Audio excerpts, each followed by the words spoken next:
Agradezco mucho la oportunidad de estar en este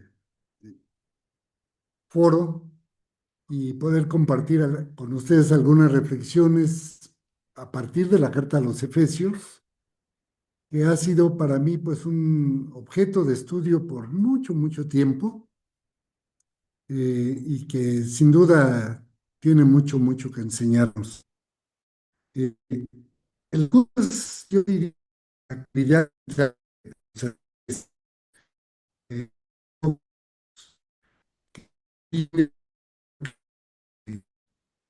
que es un medio del cual nuestra y discipulado cristiano, el culto con nuestras celebraciones litúrgicas y las reuniones domingo a domingo, y en algunas iglesias por eso fue un culto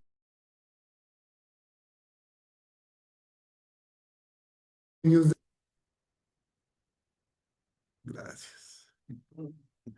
Vine a la fe en una iglesia pentecostés, la Iglesia de Dios en la República Mexicana, donde teníamos culto diariamente. El único día que no había culto era el sábado. Y ese día el que fue nuestro padre espiritual de un grupo de jipitecas, nos reunía en su casa por si necesitábamos un poco más de, de espiritualidad, y bueno, era una experiencia bonita. Bueno, leyendo Efesios, eh, a través de los años y enseñando la carta muchas veces, he dado muchos cursos sobre esto, casi cada año daba un curso en el seminario donde estuve enseñando antes y en otros lugares también. Y, y fui descubriendo poco a poco, entre muchas, muchas de las enseñanzas de Efesios, su carácter litúrgico. Es una carta cuyo formato, muy evidente en los primeros tres capítulos, y vamos a verlo en un momento, es litúrgico. Empieza desde la salutación y bendición y termina con una doxología el capítulo 3. Y vamos a ver en detalle. Y claro, pues esto despierta preguntas porque es la única carta en todo el Nuevo Testamento con este tipo de formato, digamos, de estructura dentro de la carta. Y bueno, en ese sentido, déjenme leerles, ustedes tendrán el documento de esta exposición, pero la carta a los Efesios es un ejercicio de imaginación profética, usando el título de un libro de Walter Brueggemann. Efesios es un ejercicio de imaginación profética para proveer la capacidad de nutrir, cultivar y evocar una concientización y percepción alternativas a la concientización y percepción de la cultura dominante que nos rodea. Es decir, Efesios trata de ayudarnos a ver una realidad distinta a la que vemos cada día. Es un código oculto en abierta resistencia al poder del emperador, y es una pedagogía para el oprimido, pensando en Freire, que construye una manera no convencional de pensar, que fomenta una nueva concientización sobre la realidad vivida, que libera a las personas cristianas de la verdad del opresor que han internalizado. La carta busca liberarnos de las armas ideológicas de la muerte, usadas por los amos perversos que dominan con la violencia del consumo este mundo y que han sido socialmente construidas e internalizadas por la población.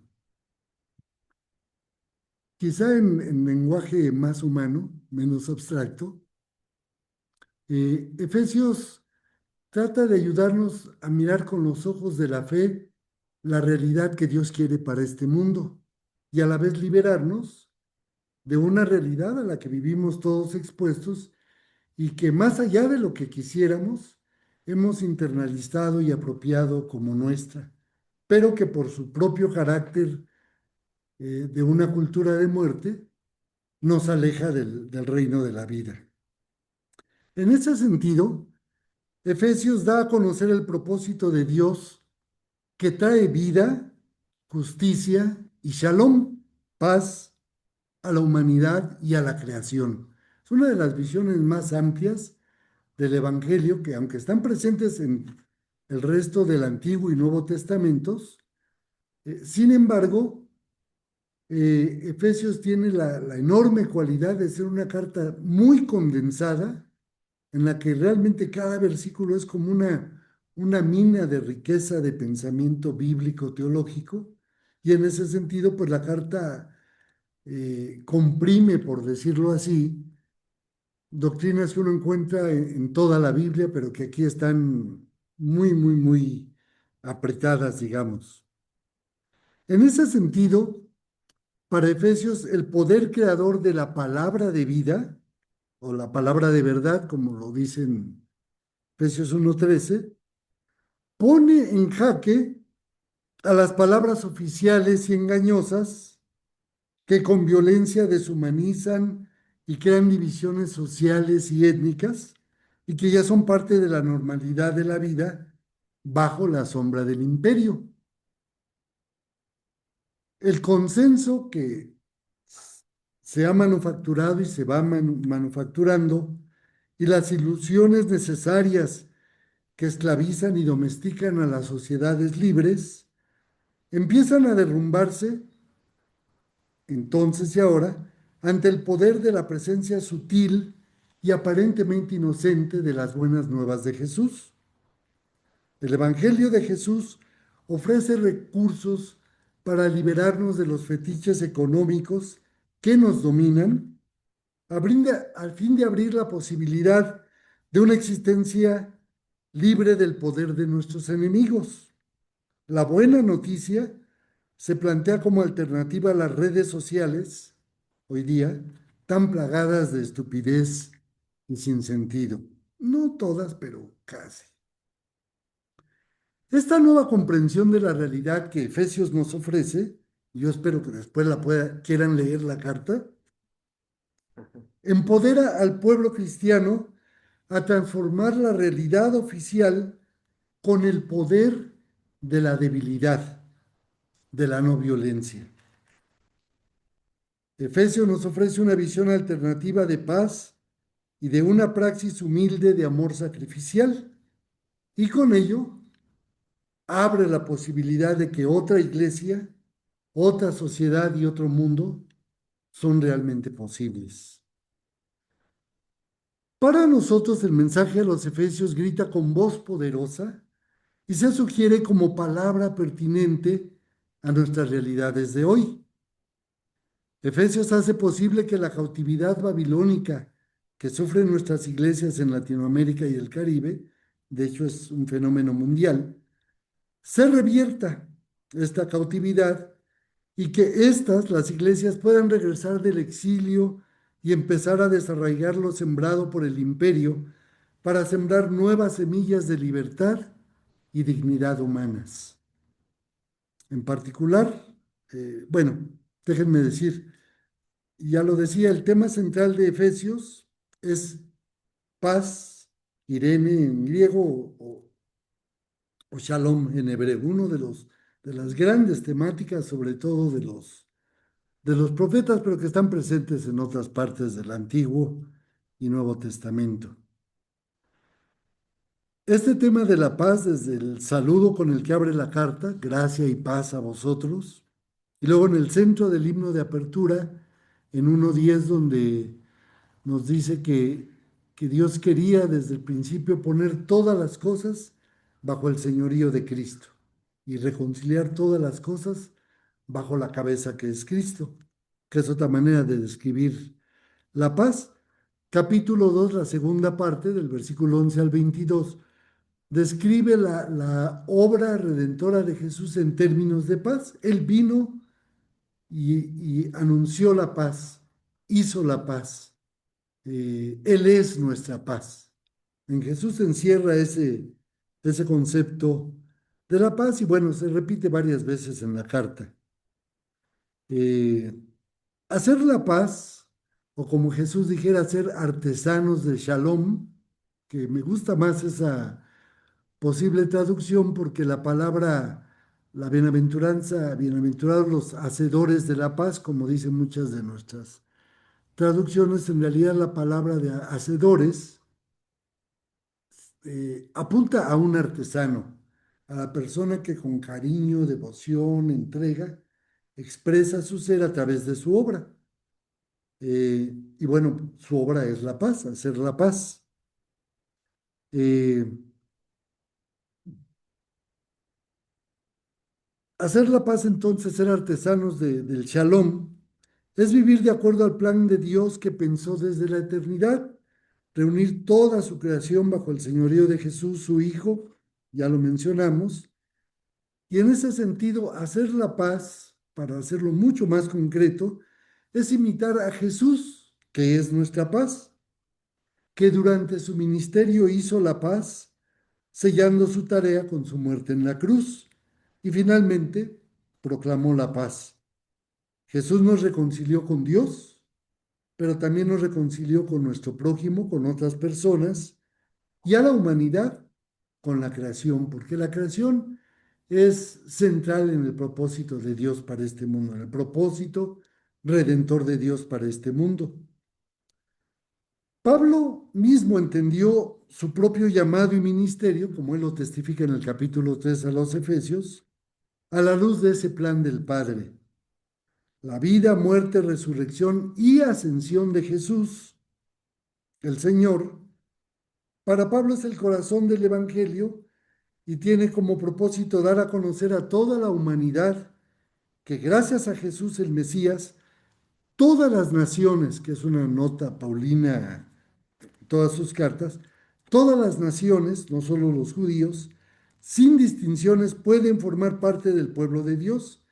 Y en ese pueblo, nota característica de Efesios, no hay ciudadanos o ciudadanas de primera, segunda o tercera clase. Todas y todos somos iguales como parte de la familia de Dios. Una nota importantísima.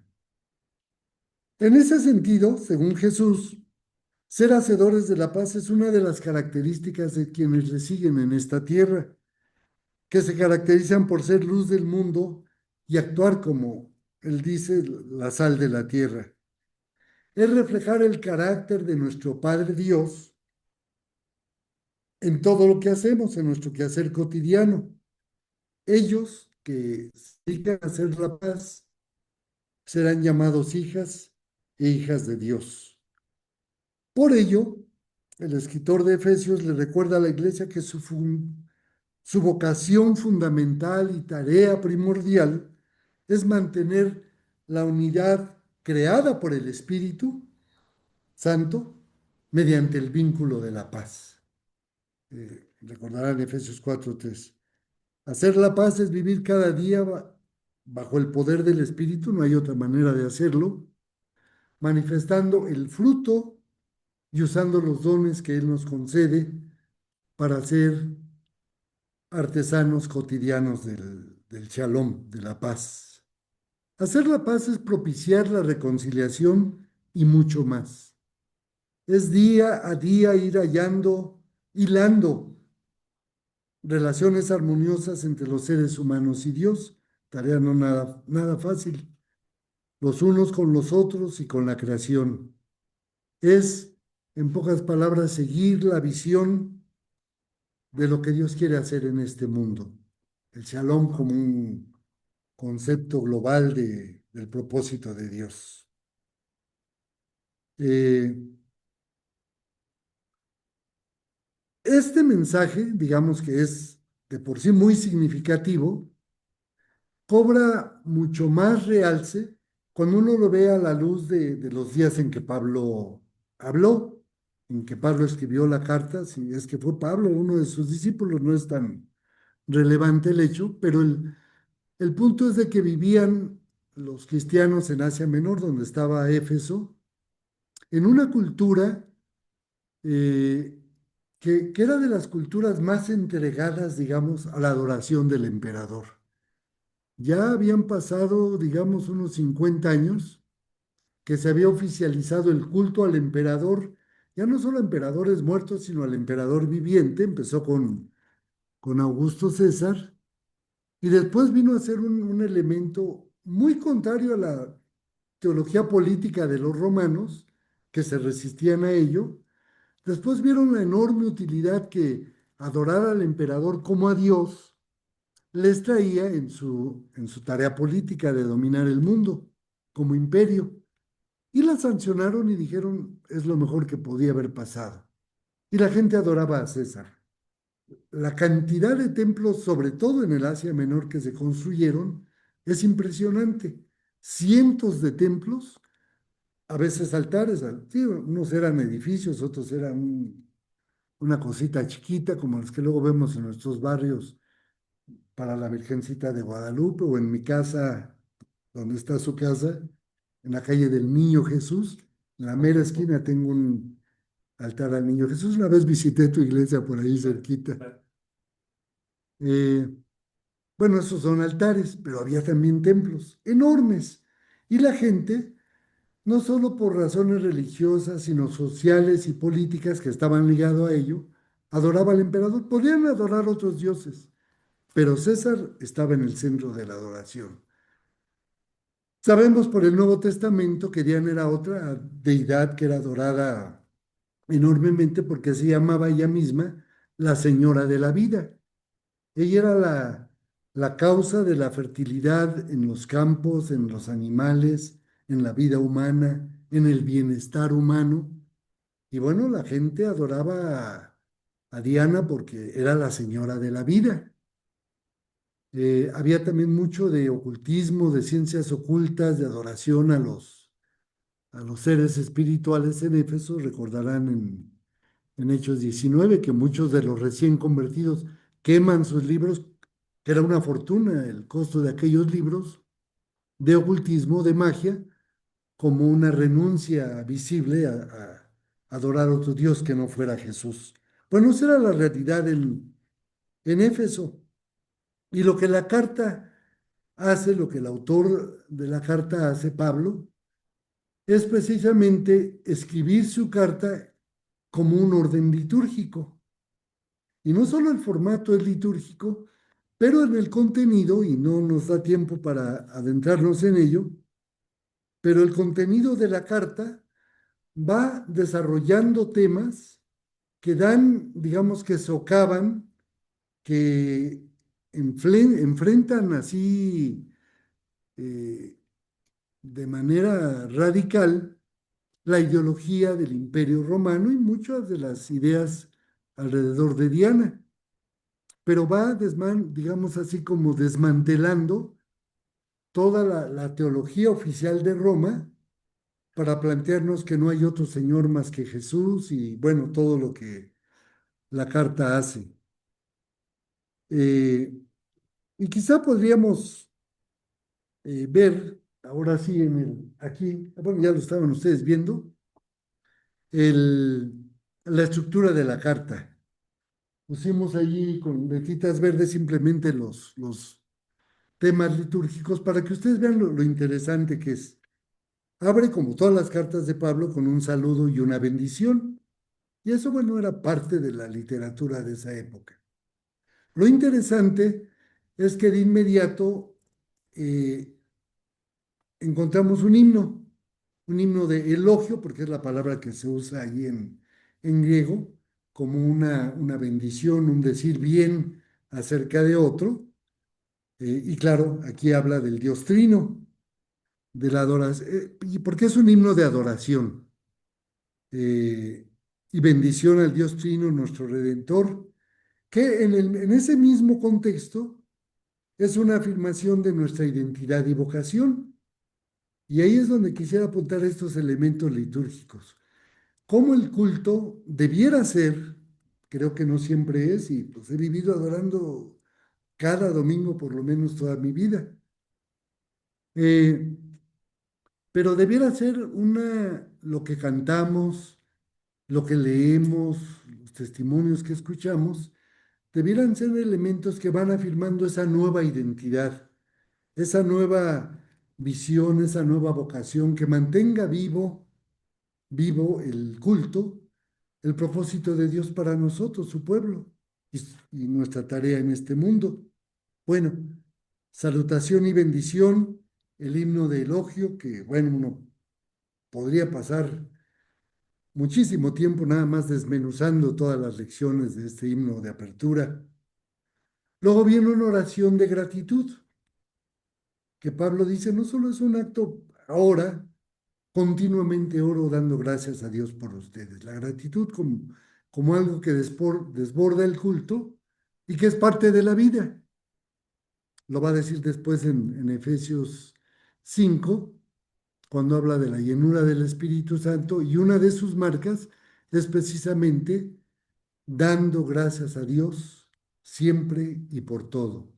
La gratitud como marca distintiva del cristiano, que el culto cultiva y evoca constantemente en nosotros, porque no se dan automáticamente. En mi vida sale mucha hierba mala, ¿verdad? Mucha cizaña, solita crece, no tengo que hacer nada. Pero para cultivar cosas buenas, ahora tengo mi jardincito chiquitito, 5 macetas, y tengo que estar diario echándoles agüita y quitándoles lo que no, y bueno, ¿qué le hace uno? Pero cuesta trabajo, es mucho trabajo que produzca al menos florecitas bonitas.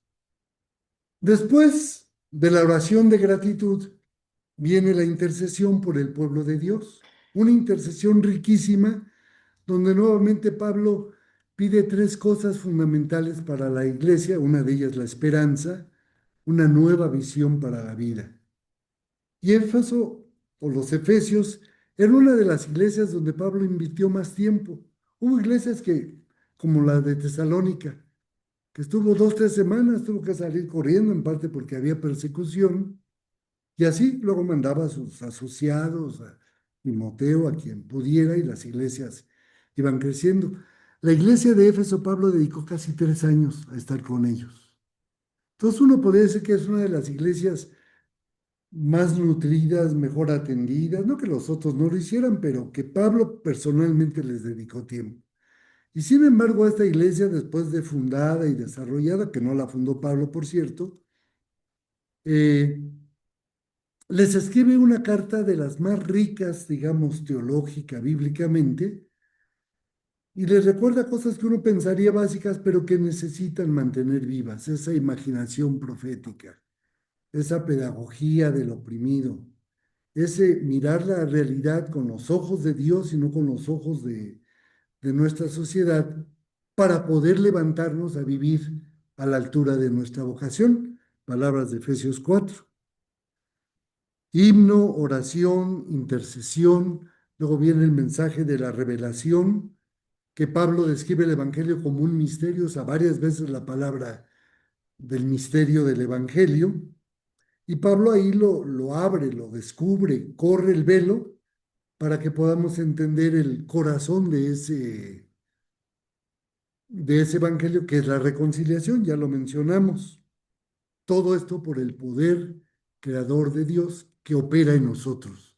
Porque una de los ruegos en su intercesión es precisamente que seamos capaces de darnos cuenta que la presencia del Espíritu en nosotros es un poder que está por encima de todo poder y que nos capacita, lo que nos resulta muy difícil, para vivir como Dios quiere que vivamos en un mundo tan adverso y en una corriente que nos arrastra, pero que hay un poder que nos ayuda a vivir una vida distinta.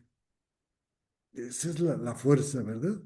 Después de la revelación, que son los capítulos de 1:20 a 2:22, el centro de Jesús como hacedor de la paz, viene un testimonio de Pablo,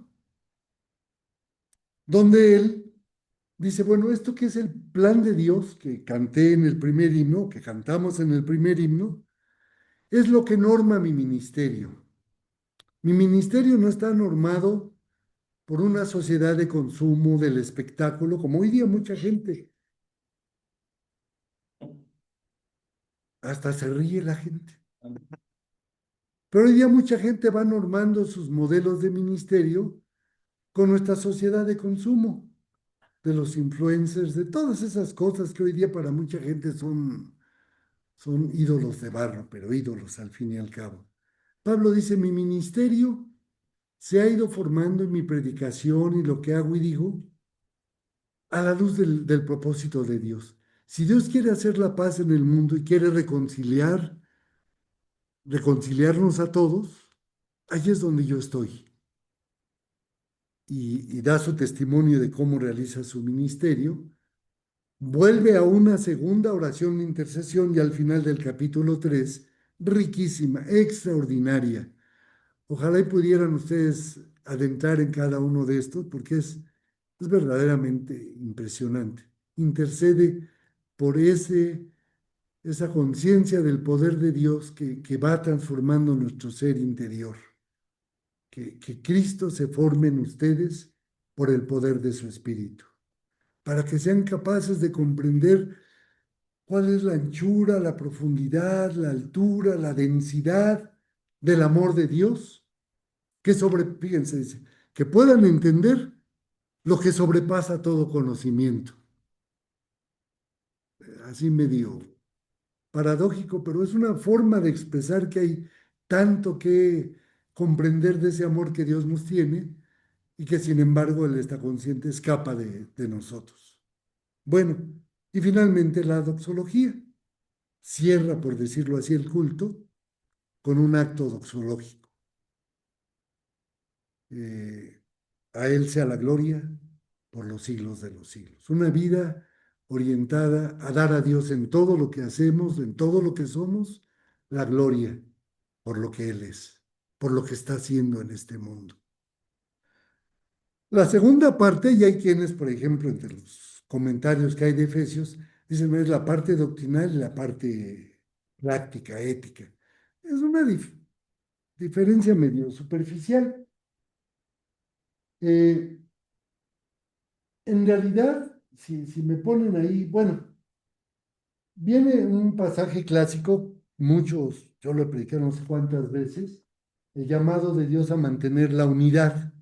Porque si el propósito de Dios es la reconciliación, imagínense de tener todas las cosas juntas en un mundo que se dispersa, que se divide, que se quebranta, que se antagoniza unos con otros. Pablo quisiera que por lo menos la iglesia sea un modelo de unidad en medio de la sociedad. Por eso es que a veces lo digo así medio heréticamente, el Señor y Pablito me perdonen, pero la carta a los Efesios es uno de los fracasos más rotundos de la fe cristiana en este mundo, porque la unidad es un sueño imposible. La iglesia ha vivido desde sus principios, ya vemos en la carta a los Corintios, que de Pablo, que de Apolos, los más cristianos, según esto, nosotros somos de Cristo, pero eran también una sectita. Y hoy día ya no hay solo evangélicos, protestantes, hay cristianos. Pero bueno, es la misma gata, ¿verdad? Solamente medio revolcada. Pero para Pablo es fundamental, si creemos y adoramos a Dios de esta manera y hemos asimilado todas estas realidades, mantengamos la unidad de la iglesia en el vínculo de la paz. Somos un cuerpo, bueno, no les digo porque nunca terminamos. Eh, y al final habla del sacerdocio de todos los creyentes. No solo habla del fruto del Espíritu, con toda humildad y mansedumbre, con templanza, porque sin el fruto del Espíritu no podemos vivir unidos. Ya no solo como iglesia, incluso en la familia, con el esposo, los hijos, la esposa. La unidad es difícil. eh, la humildad, ¿verdad? Pero después Pablo no solo habla del fruto del Espíritu, sino de los dones, que el Señor que ha ascendido para mostrar su señorío en este mundo reparte dones a la iglesia para que también estos refuercen el ministerio de la unidad. y nos habla del sacerdocio de todos los creyentes. Otra doctrina, pues, que nos gusta, quienes venimos de una tradición reformada, el mes pasado, conferencias y temas sobre la reforma, pero que en sus valores esenciales la pasamos por alto. Una de las realidades del sacerdocio de todos los creyentes es la resistencia a la dominación dentro de nuestras congregaciones. Y eso simplemente no cabe en nuestras iglesias. Nos gusta ser jefes, mandar, dominar, que me digan reverendo, ¿verdad? Doctor. No, eso es bonito, pues. Y estar unos acá arriba y otros acá abajo. No era la visión de Jesús ni la visión de la iglesia que Pablo nos comunica. Nos dice cómo se hace eso en términos aparentemente sencillos de 4:17 a 5:14, pero que tienen que ver con la verdad, con la justicia, con la humildad, con formas muy prácticas, cotidianas de hablar la verdad unos con otros. Lean esa parte y verán que aparentemente simple, pero toca el corazón de nuestra humanidad, de las cosas que por un lado contribuyen a la unidad, pero que cuando se descuidan, pues nos disgregan y nos dividen. Si seguimos ahí, a la siguiente, o a las siguientes, eh, en el centro de estos capítulos 4 al 6, porque tiene una estructura así concéntrica, digamos, el capítulo está muy bonito, muy bien armado, pero en el centro está precisamente los versículos, bueno, el 1 al 2 del capítulo 5, que realmente condensan todo lo que Pablo viene diciendo en los capítulos 4, 5 y 6. Y esos versículos, dice él, caminen, compórtense, vivan en amor, como hijos de Dios amados, ¿verdad? Si se dicen hijos de Dios, pues amen como Dios ama. Y luego dice, así como para definir el tipo de amor que tienen en mente y que no se quede en la abstracción, dice, así como Cristo nos amó, ese es el modelo, y se entregó a sí mismo por nosotros como una ofrenda de olor grato a Dios. Y ahí está una intuición importantísima de que la ética cristiana, la vida cotidiana, el vivir como lo va después a desglosar en la vida de la familia, es decir, Pablo, aunque era muy abstracto en muchas cosas, pero aquí en la carta, después de todo aquello, aterriza a lo que es la vida familiar. Si miren, así es como se debe de ver todo lo que les vengo diciendo. Todo lo que Dios ha hecho por nosotros y lo que estamos llamados a hacer por el poder del Espíritu, por la presencia de Jesús en nosotros, por el hecho de que Jesús está siendo formado en nosotros cotidianamente por el Espíritu, porque es lo que el Espíritu quiere hacer, formar a Jesús en ti y en mí. Todo eso debe mostrarse en crear familias distintas. Si mi familia no refleja el reino, los valores, la presencia de Jesús, olvídense de cambiar el mundo.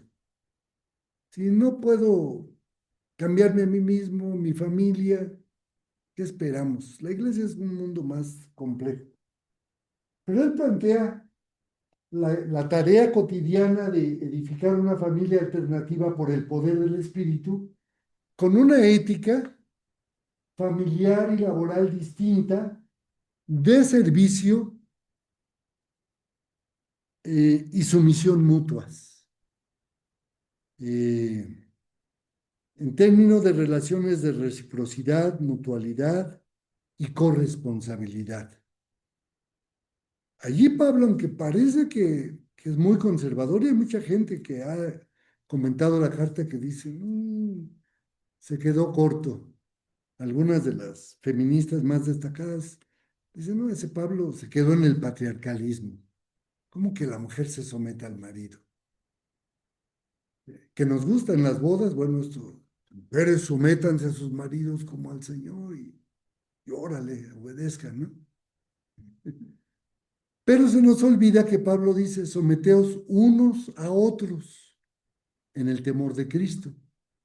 Es decir, la sumisión es mutua y tanto se somete la mujer al hombre como el hombre a la mujer. Y hay en ese sentido esas palabras que están ahí, reciprocidad, mutualidad, corresponsabilidad. Rompe con el modelo jerárquico dentro de la familia, que sigue siendo muy popular en nuestras iglesias, ¿eh? Eh, Ahí está. Y bueno, termina con la idea de la unidad en la guerra contra los poderes de este mundo, que no se trata tanto solamente de espíritus que andan por ahí, hay gente especialista en esto, de mapearlos y detectarlos y echarlos fuera, eh, sino que tienen que ver con sus expresiones en la vida social, política, económica, familiar. Allí se encuentran los demonios, esos demonios que andan sueltos. Pero bueno, esa es la liturgia de Pablo. No solo los primeros 3 capítulos, es toda una liturgia, yo diría, muy bien acabada, pero cuando habla de la vida cotidiana, dice la vida debe ser un acto de culto, en la que cuando yo vivo en una relación de humildad con mi esposa, de sumisión con mi esposa, aunque suena medio pecaminoso, ¿verdad? No sería tanto porque en México vivimos un matriarcado, ¿o no? La verdad. Bueno, algunos, quizá algunos no, pero algunos sí. Eh, pero es decir, en esos actos de entrega voluntaria, de amor, de entrega mutua, allí se da la guerra espiritual. Son los actos simples y sencillos los que derrotan las fuerzas del mal, y no solamente los actos de los expertos exorcistas, ¿verdad? Bueno, déjenme volver a la idea del culto que vemos aquí en Pablo en la carta a los Efesios, para hablar un poquito de la adoración en nuestro contexto. Porque si Éfeso era una cultura litúrgica de adoración a César, la gente salía en la mañana a la escuela o al trabajo y lo primero que encontraban en la plaza central, pues era una ciudad chiquita, Éfeso, que era de las grandes ciudades de aquella época. Desde que salía el sol, había un coro monumental en la ciudad de Éfeso cantando himnos a César. Y las ciudades tenían sus, como hoy día se usa también mucho, ¿verdad? Esas placas celebrando al benefactor y todo eso. Pero todo en aquella cultura les hablaba de César. O de Diana, que era la otra señora. Eh, y bueno, en ese contexto Pablo les dice, yo les voy a hablar a invitar a un culto distinto del Dios Trino. Ahora, ese paralelo me parece a lo que se vivía en las culturas de Asia Menor, lo podemos ver hoy día nosotros en el constante bombardeo mediático, que son como liturgias, a que son sometidas las personas en nuestras culturas. Las buenas nuevas que anuncian o que proclaman los anuncios espectaculares en las calles, los comerciales de la radio, la música, los programas de TV, el cine, eh, el internet, el Facebook, Instagram, etcétera, constantemente nos traen a la mente los valores básicos del mundo actual. Manifiestan las diversas cosmovisiones de nuestras sociedades con respecto a lo que vale en la vida, lo que debemos aspirar a ser y tener, los modelos ideales de lo que significa ser hombre y mujer o gay, cómo deben ser las relaciones interpersonales. Son, sin llamarse así, mensajes profundamente religiosos que intentan incidir y que muchas veces inciden en nuestra vida y orientarla hacia valores últimos y fundamentales. Por ello se constituyen en ídolos modernos.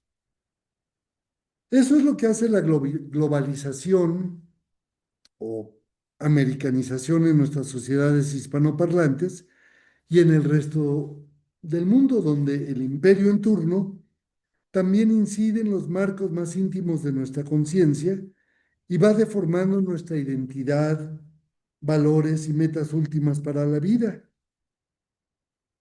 Eh, es de tal manera este poder, y hay mucha gente que ha estudiado esta realidad, que hoy día ya no solamente se requiere ese bombardeo y ese control mediático para que vivamos de las formas que conviene a nuestra sociedad, sino que se ha internalizado, lo hemos internalizado de tal manera que nosotros mismos nos autovigilamos y autorregulamos para vivir de acuerdo al imperio.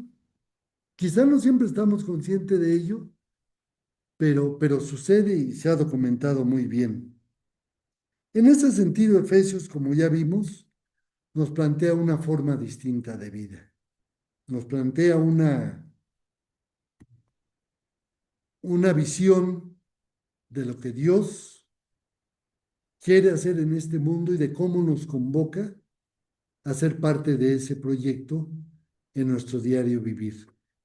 Transformando realidades, como ya lo dije, radicales a partir de la vida familiar, de la vida eclesiástica y del impacto que podemos hacer en la sociedad. Interesantemente, en los primeros 7, 8 versículos del capítulo 5, Pablo habla de, digamos, de los grandes poderes que regulan la vida de esta sociedad. Habla de la porneía o fornicación, inmundicia, como a veces se traduce, pero habla de ellos, de entre todos ellos, menciona la codicia, que es el deseo de tener más y más y más, y que es el corazón de nuestra sociedad de consumo, de tener para hacer. Compro, luego existo, ¿verdad? Es de veras bien, bien poderoso. No importa si uno es rico, pobre o clase mediero, el hecho de tener cosas es lo que nos da identidad, y nos da cierto valor en la sociedad. Eh, Efesios dice, lo veía como el ídolo de su época, ya en Asia Menor, la codicia. Dice, eso es idolatría, no caigan allí. Por el contrario, vivan una vida de entrega, de amor sacrificial a los demás. Eso le da al traste contra el poder de los ídolos modernos.